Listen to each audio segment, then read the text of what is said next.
Hi everyone. Alicia and I had a monument of a holiday this summer.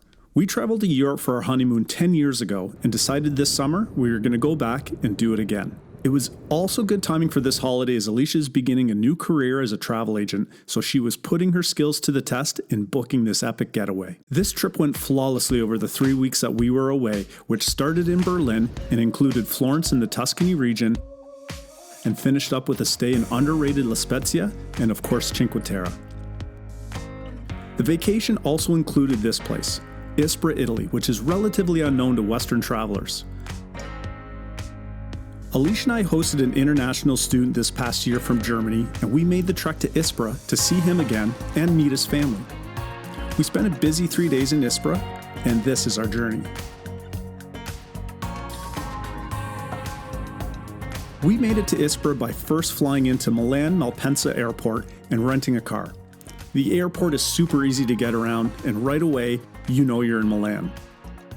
Just follow the signs to the car rental area, and from there, the signs point you to where the cars are, and just like that, you'll be on the road.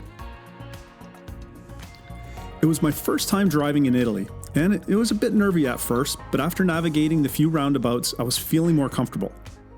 Having GPS or a good navigator will help you get to Ispra quickly. It was a bit more of a challenging drive, so I'm glad I had Alicia to guide me there. The drive will take you around 40 minutes, and it's beautiful. Already, we were in awe of the scenery.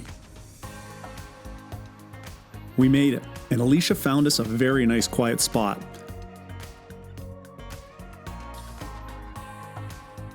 Until we saw this guy riding his moto on the sidewalk, and then realizing it was the mailman. Very interesting.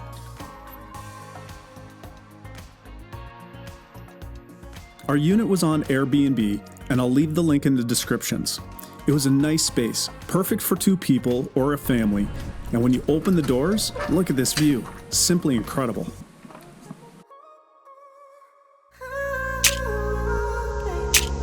On our walk to see Lars, we passed a few giant chimneys and was curious what they were, and later found out that these furnaces, which are located around the village, were used to cook limestone, where it was then changed into fine lime, which was used for construction, disinfectant, and fertilizer.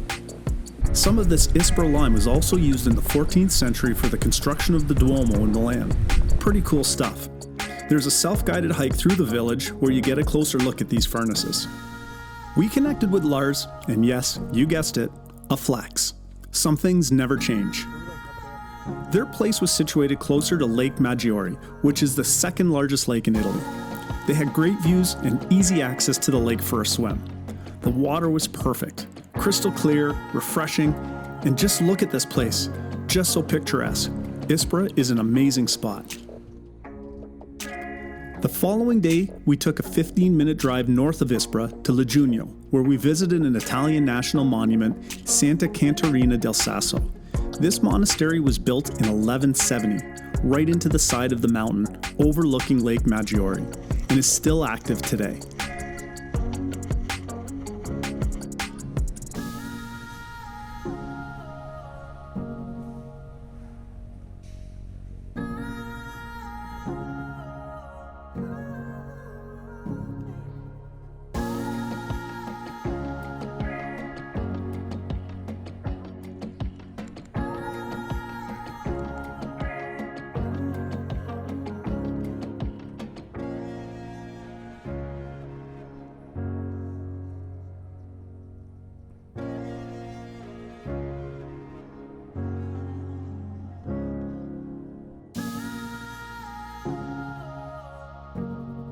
This was a beautiful spot.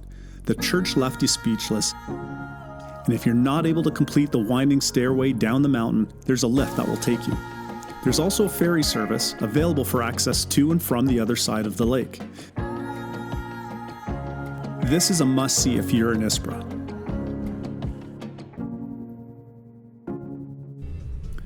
So this is where the real adventure of our 3 days in Ispra began. We all decided we wanted to see a little nature, so we drove to another neighboring town on Lake Maggiore, Lavano Mobello. This is a very mountainous area and is well known for great hiking trails and spectacular mountain views. So we decided that was the plan and made our way to the two-person standing gondolas to whisk us up to the top of the Poggio Sant'Elsa. The lift was built in 2005 and the gondola will cost you a ticket, but for 6 of us it was around €70. Oh, well, it's just up and then we're coming down, right? Yeah. It was not one of the favorite parts of the trip for Alicia. I was asked many times, we almost halfway? We almost halfway? I couldn't lie. This is a long journey as the Poggio is just under 1,100 meters high, but a worthwhile journey.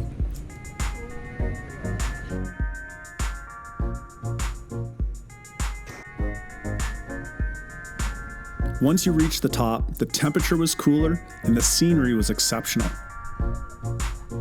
Now, it was time for a snack and a refreshment. It was here that Alicia was welcomed to the region and cooled off with an epic beer spill. She was a good sport, but by the end of the day smelled of stale beer.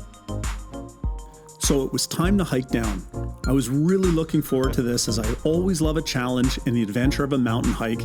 However, this one was more challenging than we had braced for. The tip I need to give you here is that if you are ever wanting to hike in Italy and you haven't done so before, be sure to research the trails of where you are and make sure that they are safe and open for access. We found out after our venture the second part of the trail, which took us up to the neighboring town of Chitilio, had been closed due to unsafe conditions. We were kind of curious why the path was starting to get a bit rough with overgrowth, but we found out after crossing a landslide section in the company of another family that the path had been closed for some time.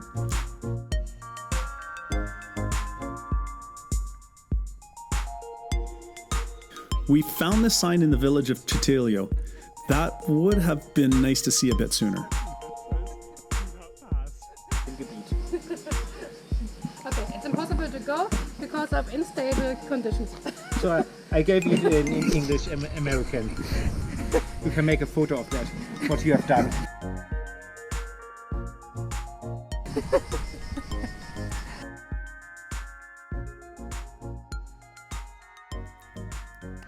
After a near-death experience, we cooled off, regained our composure, and hiked back to Lavino with the other family who had also made the mistake of hiking where we shouldn't have been.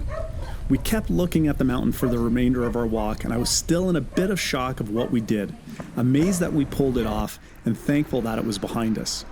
We got through it, we have a story to tell, but don't make the same mistake we did. I have never been happier to see these vehicles. So the next morning we woke to this. Listen, can you hear that? Nothing. It was wonderful. Total peace.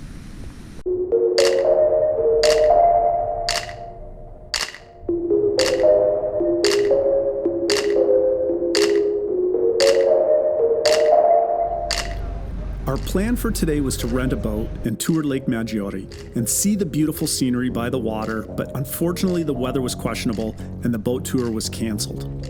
We didn't let that ruin the day, however, as we still jumped on the ferry from Lavano, which takes us to the other side of the lake in the neighboring town of Intra.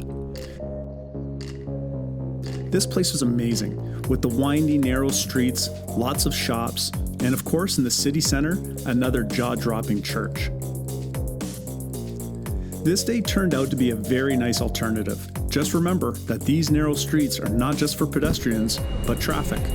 It's a tight fit.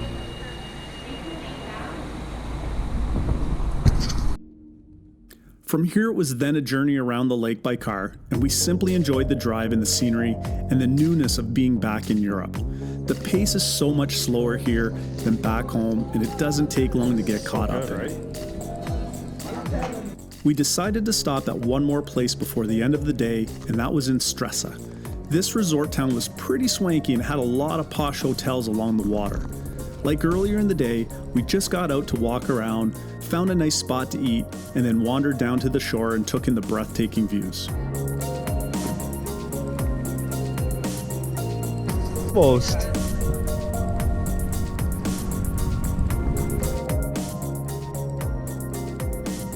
We had an absolutely amazing time in Ispra and the surrounding area, and it's easily a destination where you could spend a couple weeks.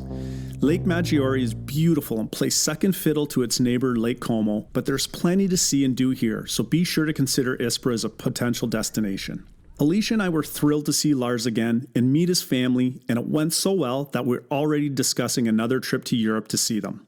We're both looking forward to the next adventure. Thanks for watching, everyone, and if you have any questions or comments, please reach out and I'll get back to you. And if you're looking for a travel agent, you can find Alicia on Instagram. She'll be happy to book you your next trip.